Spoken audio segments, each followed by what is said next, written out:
Hello, मेरा नाम चंद्रहास है। स्टडी स्मार्ट एसएससी में आपका स्वागत है। दोस्तों, ये ट्रिग्नोमेट्री से पार्ट 12 होगा और इसमें हम देखेंगे हाइट एंड डिस्टेंस के ऊपर कुछ और सवाल इंपॉर्टेंट जो आपके एग्जाम में पूछे गए थे।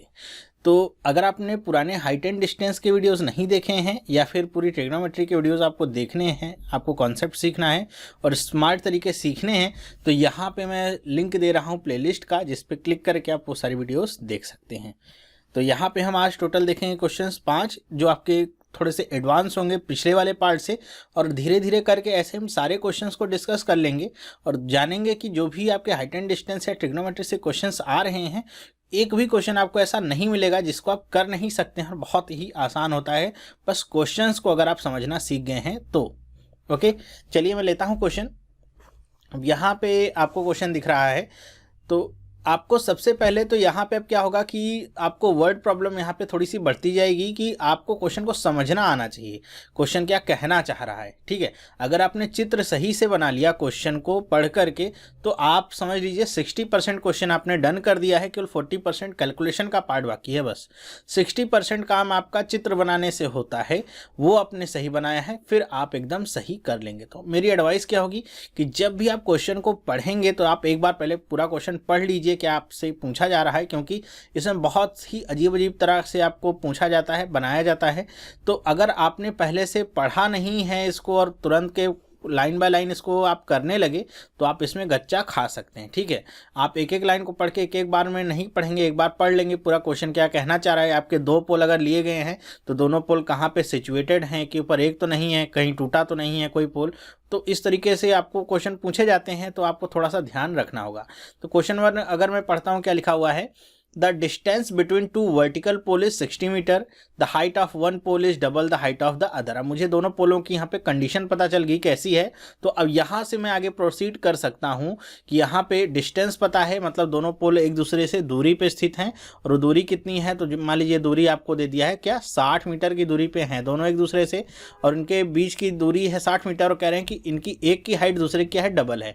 तो अगर मैं इसे मान लीजिए ऐसे कह दूँ कि ये h हाइट का है, तो यहाँ पे जो होगा उसकी हाइट कितनी होगी, 2h होगी। ठीक है, तो इसे मैं 2h मान लेता हूँ। ठीक है, फिर आगे पढ़िए, the angle of elevation of the top of the pole from the middle point of the line segment joining their feet are complementary to each other। अब प्रॉब्लम को ध्यान से पढ़िए, क्या कह रहा है कि the angle of elevation of the top of the poles from the middle point of the line segment joining their feet, कह रहे हैं कि ये जो लाइन सेगमेंट जो इनके पैरों को या इनके फीट को मिला रही है, इसके मिडिल से यहाँ पे एंगल आपको निकाला जा रहा है, एंगल ऑफ एलिवेशन। मान लीजिए मिडिल का पॉइंट हो गया, तो यहाँ से इसके टॉप के दोनों के पॉइंट ये निकाले गए हैं। कह रहे हैं कि इनके जो एंगल्स हैं वो क्या है, कॉम्प्लीमेंट्री टू ईच अदर। मतलब ये अगर हम मान लेते हैं थीटा, तो ये क्या होगा, 90 माइनस थीटा होगा, कुछ ये बात आपको बताई गई है। और ये मिडिल पॉइंट दे दिया गया, मतलब यहाँ से यहाँ तक की दूरी 30 हो गई, और यहाँ से यहाँ तक की दूरी कितनी होगी, 30, क्योंकि टोटल कितनी है, 60 मीटर्स की दूरी है। तो आपसे पूछा गया है the height of the poles are, ये आपका दा है, ही नहीं है, दा है, कि आपके पोल्स की हाइट क्या है। ये h की वैल्यू आपको बतानी है, h की वैल्यू फाइंड कर दीजिए, उसका डबल कर देना है आपको, बस इतना सिंपल सा काम है। तो यहाँ पे जैसा मैंने आपको पहले बताया था कि आपको अगर बेस दिया है और हाइट पूछी गई है, परपेंडिकुलर पूछा गया है, तो हम हमेशा यूज करेंगे tan का। तो मैं यहाँ पे अगर पोल इसकी बात कर लूँ, नाम दे दूँ, तो आपको समझने में आसानी होगी, ABC, और ये आगे D दे दूं और इसको दे दूं E। आप एग्जाम में करेंगे तो नाम देने की जरूरत नहीं, क्योंकि वहाँ पे आपको किसी को समझाना नहीं है, खुद से ही समझना होता है। तो अगर मैं बात करता हूँ ट्रायंगल AB और C की, ये पॉइंट आपका क्या है, C है, तो इसकी अगर बात करूँ तो यहाँ पे हम क्या लगाएंगे, tan थीटा लगाएंगे, तो क्या मिलेगा हमको, h/30। ये tan थीटा की वैल्यू हमको मिल गई। ठीक है, इस वाले में हम क्या लगाएंगे, इसमें या ट्रायंगल का नाम दे दूं क्या है, CDE, इसमें हम क्या लगाएंगे, tan 90 माइनस थीटा। तो इसमें भी tan 90 माइनस थीटा हम करेंगे, तो ये आपको क्या मिलेगा, 2h/30। तो ये भी क्या मिल गया, 2h/30। ठीक है, इतनी बात समझ में आई आपको। तो आपको पता क्या है, tan 90 माइनस थीटा होता क्या है, तो वो होता है आपका cot थीटा। cot थीटा की वैल्यू कितनी आ जाएगी, 2h/30। ठीक है, ये tan की वैल्यू मिल गई, ये cot की वैल्यू मिल गई, और आपको यहाँ पे आइडेंटिटी कौन सी यूज करनी है, आइडेंटिटी की tan इंटू में cot थीटा क्या होता है, बराबर में 1 होता है। तो दोनों को गुणा करके रख दीजिए आप, तो क्या हो जाएगा, देखिए h/30 गुणे में 2h अपॉन में 30 बराबर में एक ऊपर ऊपर का गुणा करेंगे तो क्या आ जाएगा 2h स्क्वायर, और ये 30 और 30 का गुणा होगा क्या हो जाएगा 900, और दूसरी तरफ जाएगा तो ये आपके बराबर में आ जाएगा 900। 2 से काट दीजिए तो कट गया, कितना गया 450। तो h स्क्वायर की वैल्यू कितनी मिल गई 450। तो h की वैल्यू क्या होगी देखिए, तो h की वैल्यू होगी अंडर रूट में 450। 450 को आप कैसे तोड़ सकते हैं, देखिए बहुत आसान है इसको तोड़ना। 45 गुणे में 10 कर लीजिए, और 45 का आप अगर फैक्टराइज करेंगे 45 को तो कितना मिल जाएगा 3 गुणे में 3 गुणे में 5। ठीक है, तो इसे अगर मैं फैक्टराइज कर दूं तो आसान हो जाता है। देखिए कैसे इसको करेंगे, हम गुणनखंड कर दें इसका तो क्या हो जाएगा 3 गुणे में 3 गुणे में 5, ये 45 के लिए हो जाएगा। और यहाँ पे 10 आएगा तो 10 का क्या होता है गुणनखंड 2 गुणे में 5, ये आपका 10 का गुणनखंड आ गया। ठीक है, तो यहाँ पे देख रहे हैं 3 का एक पेयर बन रहा है और 5 का एक पेयर बन रहा है, तो ये दोनों बाहर आ जाएंगे तो कितना मिल जाएगा मुझे बाहर, तो 3 बाहर आएगा तो 3, 5 बाहर आएगा तो 15√2। 2 तो आपका अंदर रहेगा ही, तो h की वैल्यू मुझे मिल गई 15√2। तो ऑप्शन देख लीजिए कहीं पे 15√2 है, तो ये देखिए डी वाला ऑप्शन जो आपको यहाँ पे दिख रहा है इसमें क्या है 15√2 ऑप्शन आपको मिल रहा है, मतलब यही वाला सही होगा, क्योंकि इसी से बस दुगना आपको करना है कि क्या हो जाएगा 15 दूनी 30√2, क्योंकि यहाँ पे क्या है 2h है। ठीक है, तो ये हमने क्या निकाल लिया 30√2 और 15√2। देखिए कितना आसान था करना। अगर आपको ये यहाँ पे स्ट्राइक कर गया कि हाँ ये आइडेंटिटी मुझे यूज़ करनी है, टर्निंग पॉइंट इसका यही है कि ये आपको स्ट्राइक कर गया, फिर आप आसानी से कर लेंगे। ये जिनको नहीं स्ट्राइक करेगा उनके लिए थोड़ी सी डिफिकल्टी भी होगी। फिर वो इसे क्या करेंगे 1 अपॉन में tan थीटा करने के लिए इसको उल्टा करेंगे, तो ये आपका मिलेगा tan थीटा बराबर में 30 अपॉन में 2h मिलेगा। फिर दोनों वैल्यूज़ को इक्वल करेंगे तो 30 बराबर में h अपॉन में 30 होगा। उसके बाद हम आगे बढ़ेंगे, ऐसे भी करेंगे तो भी आ जाएगा। ठीक है, लेकिन आपको आइडेंटिटी पता है तो आपको ये लिखने की भी जरूरत नहीं पड़ेगी, डायरेक्ट आप यहाँ पे सॉल्व करेंगे, उसके बाद आप डायरेक्ट इस वैल्यू को लिख सकते हैं, बहुत आसान है। तो नंबर ऑफ स्टेप्स कट करने हैं वो आपको करने हैं, और आपको समझना चाहिए कि यहाँ पे कैसे कैसे आपको नंबर ऑफ स्टेप्स कट करने हैं। देखिए मैं बार बार नंबर ऑफ स्टेप्स कम लिखने को क्यों कहता हूँ, उसका रीजन बस यही है कि आप अपना 1 सेकेंड भी एक फालतू लाइन को लिखने में नहीं लगाइए, बल्कि उस 1 सेकेंड में आप कुछ और सोचने में लगिए जो आपने किया नहीं है।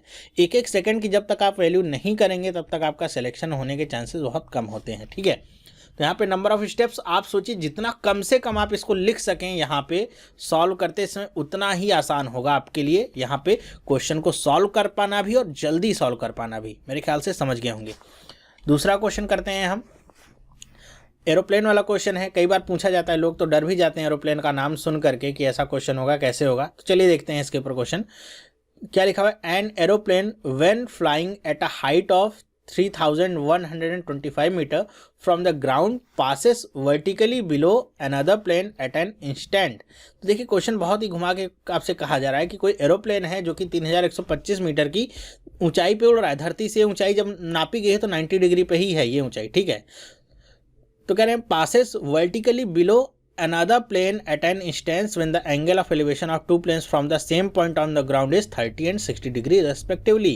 कह रहे हैं कि वो वर्टिकली किसी दूसरे प्लेन के बिलो है। बिलो का मतलब नीचे है, मतलब पोजीशन कुछ इस तरीके से है कि मान लीजिए ये आपकी ग्राउंड है। ठीक है, ग्राउंड मान लीजिए, तो आपका प्लेन यहाँ पे उड़ रहा है, कुछ इतनी ऊंचाई पे है, ये आपकी पोजीशन है प्लेन की, ये आपका 3125 मीटर की ऊंचाई पे उड़ रहा है। लेकिन इससे ऊपर भी कोई प्लेन है जिससे ये नीचे है, यहाँ पे कोई प्लेन उड़ रहा है, और इन दोनों से यहाँ पे धरती का कोई एक पॉइंट लिया गया जिससे एंगल ऑफ एलिवेशन बताया जा रहा है 30 डिग्री है और 60 डिग्री है। तो आप ध्यान रखिएगा, अगर आपको यहाँ पे पढ़ के भी नहीं समझ में आता है कौन सा 30 होगा कौन सा 60, तो ये ध्यान रखिएगा कि जो भी आपका बड़ा आपका कोण होता है वो उतना ही आपका फैला हुआ होता है। ठीक है, तो 30 डिग्री आप किसको लेंगे, तो अगर इन दोनों को मैं यहाँ पे कनेक्ट कर दूँ ऐसे और ऐसे, और इनको अगर नाम दे दूं A B C और D, तो अगर मैं बात करूं इस एंगल की, तो ये आप देखिए क्या है, इसका फैलाव क्या है कम है, तो ये आपका क्या है 30 डिग्री पे है, इसका फैलाव अधिक है, ये क्या है 60 डिग्री पे है। ठीक है, तो ऐसे भी आप समझ सकते हैं आसानी से। वैसे भी आपको इतना तो मेरे ख्याल से आता भी होगा, जिनको नहीं समझ में आता हो कन्फ्यूज़न होती होगी, तो ऐसे भी आप समझ सकते हैं। तो ये सारी चीज़ें हमने बना ली। अब हमको निकालना क्या है, the distance between the two planes at that instant is. कह रहे हैं कि इस समय पे इनके बीच की दूरी, ये दूरी आपको निकालनी है कितनी होगी। तो चलिए, टेंशन वाली तो बिल्कुल बात नहीं है। हमको पता क्या है कि यहाँ पे हमको लंब एक दिया गया और आधार हम अगर निकाल लें तो आसानी से काम हो सकता है। लंब दिया गया, आधार कैसे निकाल सकते हैं, तो उसका निकालने का एक प्रॉपर सा तरीका क्या होगा, tan की वैल्यू आप ले लीजिए। तो अगर मैं यहाँ पे ट्रायंगल की बात करूँ, ट्रायंगल BCD, ध्यान रखिएगा ये जो ट्रायंगल BCD लिख रहा हूँ एग्जाम में आपको नहीं लिखना है, आपको समझ में ज़्यादा है इसलिए मैं यहाँ पे लिख रहा हूँ, ताकि यहाँ पे आप विजुलाइज कर सकें कि BCD मैंने ट्रायंगल लिया हुआ है। तो BCD ट्रायंगल में एंगल कितने का है आपका, 30 डिग्री का है। तो tan 30 की डिग्री बराबर क्या हो जाएगा, BC अपॉन में CD। tan 30 की वैल्यू कितनी होती है, 1 अपॉन में √3। BC की वैल्यू कितनी है, 3125, और CD की वैल्यू कितनी है, CD ही है। तो यहाँ से CD की वैल्यू हमको मिलेगी क्या, क्रॉस मल्टीप्लाई अगर मैं करूँगा तो 3125 और ये या √3 यहाँ पे मीटर, ठीक है। तो ये हमको CD की वैल्यू मिल गई, मतलब ये हमको मिल गया 3125 √3 मीटर, ये हमको आधार मिल गया। फिर हम दूसरा अगर ट्रायंगल ले लें, यहाँ पे ट्रायंगल कौन सा ले लें, ट्रायंगल ACD ट्रायंगल अगर लेते हैं तो यहाँ पे क्या लगेगा, tan 60 डिग्री लगेगा, ठीक है। तो यहाँ पे हम लिखेंगे tan 60 डिग्री बराबर में क्या होगा, AC, लेकिन हम देख रहे हैं कि A से लेकर के C तक आपका डिवाइडेड पार्ट में है, तो हम AB और BC ऐसे करके इसको लिखेंगे, पूरा AC नहीं लिखेंगे, एक लाइन और वेस्ट नहीं। तो AB प्लस में BC, ये लंब हो गया आपका, बटे में आपका आधार तो वही है CD, ठीक है। tan 60 की वैल्यू √3 और AB की वैल्यू कितनी होगी, AB की वैल्यू हमको निकालनी है तो AB रखेंगे। BC की वैल्यू हमको पता है 3125 मीटर है, और CD की वैल्यू भी हमको पता है कितनी है, 3125 और में √3, क्रॉस मल्टीप्लाई करिए तो देखिए 3125 √3 से √3 मल्टीप्लाई हो जाएगा, और क्या बचेगा देखिए यहाँ पे AB प्लस में 3125, और ये कितना हो जाएगा 3125, √3 से √3 का मल्टीप्लाई होकर 3 आएगा। अब इस वाले पार्ट को भी आप दूसरी तरफ भेज दीजिए, तो माइनस हो जाना है इसको। तो AB की वैल्यू क्या मिलेगी, तो AB की वैल्यू क्या मिलेगी, ऊपर देखिएगा AB की वैल्यू मिलेगी आपकी 3125, दूसरी तरफ जाएगा तो उसे हम कॉमन ले लेंगे, तो 3125 और 3 में से एक कॉमन आपका निकल जाएगा, तो कितना बचेगा, 2 बचेगा, ठीक है। 3 माइनस में 1 यही तो आएगा, तो ये 2 बचेगा, तो मतलब हमको बस इसका दुगना कर लेना है, तो कितना हो जाएगा, तो 3000 का दुगना कितना होता है, 6000, 100 का दुगना कितना होता है 200, 25 का दुगना कितना होता है 50। तो ऐसे भी आप निकाल सकते हैं 6250 मीटर, ठीक है। मेंटल कैलकुलेशन इसको करने की जरूरत वैसे नहीं पड़ेगी। तो ये हमको AB की वैल्यू मिल गई कि इतनी ऊंचाई पे वो दूसरा प्लेन होगा। देखिए कौन सा ऑप्शन सही है, A वाला ऑप्शन आपका एकदम सही यहाँ पे हो रहा है। तो इंपॉर्टेंट बात क्या थी यहाँ पे, क्वेश्चन को समझना। क्वेश्चन समझ गए तो करना एकदम आसान था। देखिए जब भी आप एग्जाम में क्वेश्चन करेंगे तो ये वाली लाइन आपको नहीं लिखनी है tan 30 बराबर, ये आपको अपने दिमाग में ही रखना है कि tan 30 लगाएंगे तो क्या क्या यहाँ पे आएगा, डायरेक्ट ये लाइन लिखनी है, उसके बाद ये वाली लाइन। फिर दूसरे में आ जाए तो ये दोनों लाइन आपको फिर से नहीं लिखनी है, ये वाली लाइन आपको लिखनी है, और उसके बाद AB की वैल्यू को इस वाली लाइन को लिखने के बाद डायरेक्ट आपको लिख लेना है। आपको इतना तो पता चल जाएगा, उधर जाएगा 3125 कॉमन लेंगे, 3 में से 1 चला जाएगा, 2 बचेगा, तो यही आंसर आपको मिलेगा। 2 का गुणा करना है तो आसानी से आप लिख सकते हैं। जितना कम लिखेंगे उतना ही अच्छा होगा और उतना ही तेज कर पाएंगे क्वेश्चंस को, ठीक है। फिर आगे चलते हैं। ये आपका तीसरा क्वेश्चन देखिए क्या है, 2 towers A and B have length 45 metre and 15 metre respectively, ठीक है। The angle of elevation from bottom of tower B to the top of tower A is 60 degree. अब चलिए हम बना लेते हैं कि हमारे 2 टावर्स हैं, ठीक है। एक की लेंथ कितनी है 45 मीटर और दूसरे की 15 मीटर है। तो इसको हम कुछ इसी तरह बनाते हैं, छोटा बड़ा करके। एक आपका 15 मीटर का हो गया और एक आपका 45 मीटर का हो गया, ठीक है। ऐसे आपके टावर्स हैं, ठीक है, दोनों जुड़े होंगे, सेम प्लेन पे होंगे। ये आपका 15 मीटर का है और ये 45 मीटर का टावर है, ठीक है। कह रहे हैं कि the angle of elevation from the bottom of the tower B, ये हम यहाँ पे बना भी लें कि आपका ये टावर B है और ये आपका टावर A है। The angle of elevation from the bottom of the tower B to the top of the tower A is 60 degree. मतलब B के बॉटम से A के टॉप का जो एंगल ऑफ एलिवेशन है वो कितना है, 60 डिग्री है, ठीक है। If the angle of elevation from the bottom of the tower A to the top of the tower B, की bottom of the tower A, bottom का मतलब क्या, नीचे से टावर B के ऊंचाई तक, या इसको टॉप को क्या कहेंगे कि शीर्ष तक का ये जो एंगल है, कह रहे हैं कि क्या है, थीटा है। तो एंगल नहीं दिया गया, इसको गुप्त रखा गया है, थीटा है। तो कह रहे हैं then value of sine theta, तो आपको साइन थीटा की वैल्यू क्या होगी ये निकालना है। देखिए क्वेश्चन बहुत आसान है करना इसको, अगर आप समझ गए होंगे अभी तक। तो अब आपको एक एंगल पता है और एक लंबाई पता है दोनों के बीच की जो डिस्टेंस होगी वो क्या होगी, सेम ही होगी, ठीक है। यहाँ पे जो डिस्टेंस होगी, अगर मैं चाहे इस वाले 15 मीटर वाले टावर की बात करूं चाहे 45 मीटर टावर की बात करूं, दोनों का आधार तो क्या होगा, सेम होगा आधार। तो इसको आधार सेम होगा तो हम निकाल सकते हैं आधार क्या होगा। ठीक है, तो कैसे निकालेंगे हम, इस वाले 45 मीटर वाले को टावर को ले लेते हैं, तो हम क्या लिखेंगे, tan 60 डिग्री बराबर में क्या होगा 45, और बटे में अगर इसको ए बी ले लें तो क्या आ जाएगा ए बी। tan 60 की वैल्यू कितनी होती है, √3। ओके, तो यहाँ पे हम एक लाइन और वेस्ट करते हैं अपनी, 45 बटे में ये क्या लिखेंगे ए बी, जो कि लिखने की जरूरत नहीं थी। ए बी का गुणा करेंगे तो क्या हो जाएगा, ए बी √3 बराबर में क्या आ जाएगा 45। तो ए बी की वैल्यू कितनी आ गई 45 और √3। अब रूट में नीचे है तो हो नहीं सकता, तो रूट का गुणा ऊपर और नीचे दोनों कर लेंगे, तो रूट से रूट का गुणा होगा तो ये कट जाएगा, बचेगा कितना 3।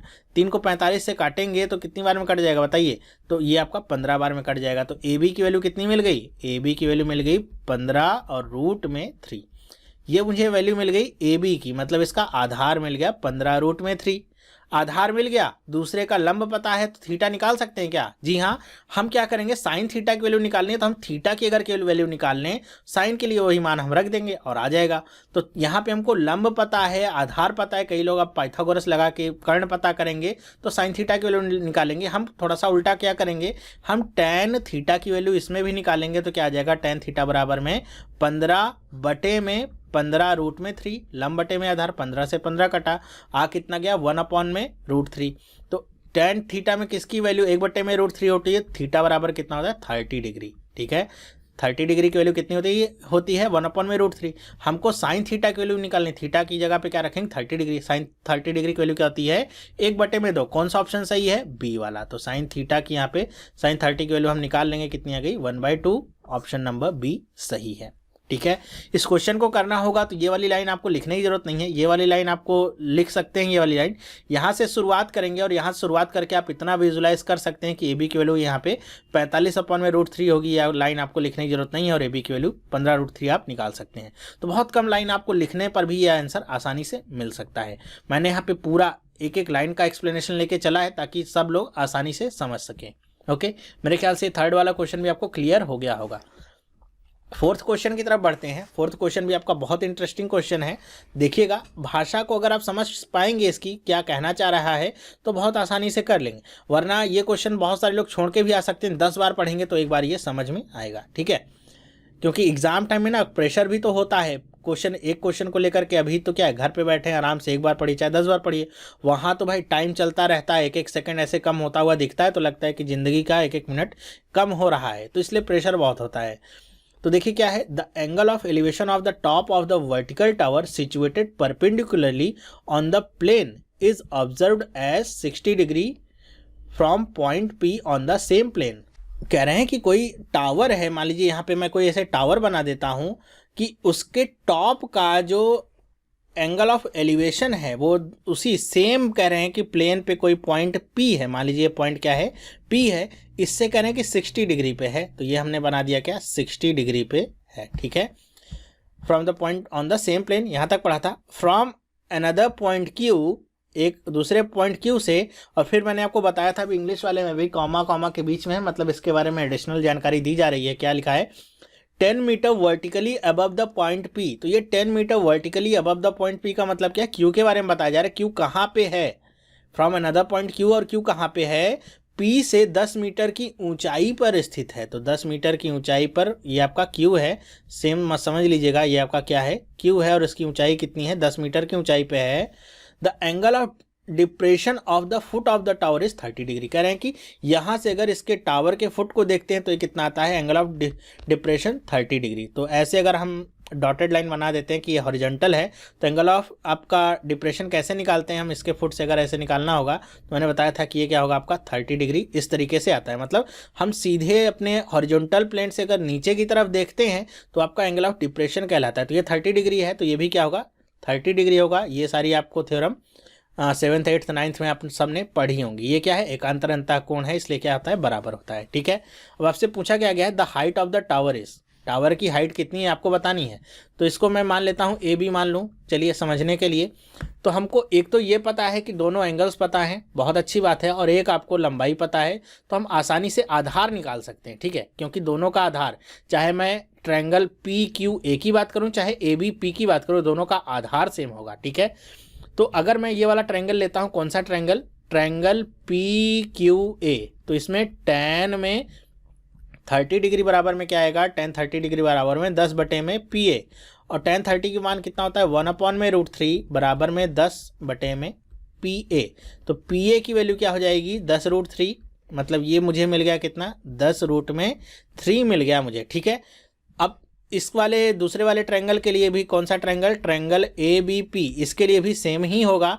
तो इसके लिए हम क्या लगाएंगे, tan 60 डिग्री लगाएंगे। tan 60 डिग्री बराबर क्या होगा ए बी बटे में पी ए। tan 60 की वैल्यू कितनी होती है √3, ए बी की वैल्यू कितनी होती है, कुछ नहीं, वही निकालना है। पी ए की वैल्यू क्या है, तो पी ए की वैल्यू आपको पता क्या है 10√3 है, तो ए बी की वैल्यू क्या आ जाएगी, तो ए बी की वैल्यू आ जाएगी 10√3 और गुणे में √3 का √3 में गुणा करेंगे कितना का 3 का 10 में गुणा करेंगे कितना का 30 मीटर, ठीक है। ये आपका निकल के आ गया ए बी की वैल्यू 30 मीटर आ गई। कौन सा ऑप्शन सही है, बी वाला ऑप्शन सही है, 30 मीटर टावर की ऊंचाई आ गई। तो इसमें देखिए क्वेश्चन को करना कितना आसान है और कितनी आसानी से हो जाता है। अगर आपने चित्र बना दिया, फिर से कर रहा हूँ, चित्र बना दिया, 60% काम आपका डन हो जाता है जब आपने फिगर ये बना दिया कि क्वेश्चन को पढ़ के सही सही, ठीक है। फिर 40% काम जो हम नीचे कर रहे हैं केवल वो कैलकुलेशन वाला ही है, ओके। तो 60% काम आप अपना सही करिए, 40% अपने आप सही हो जाता है। ये आपने 60% काम अगर इसमें गड़बड़ी कर दी तो 40% आपको हमेशा गड़बड़ ही मिलेगा। मेरे ख्याल से समझ गए होंगे। एक और सिंपल सा क्वेश्चन लेते हैं, क्या है, the top of the two poles of the height 24 metre and 36 metre are connected by the wire. कह रहे हैं कि दो पोल हैं जिनके टॉप को किसी वायर के थ्रू कनेक्ट किया गया, दोनों की ऊंचाइयां दी गई हैं 24 मीटर और 36 मीटर। तो ये एक टॉवर हो गया, और ये टॉवर नहीं, पोल्स की बात की जा रही, बात एक ही है, पोल हो गया, ठीक है।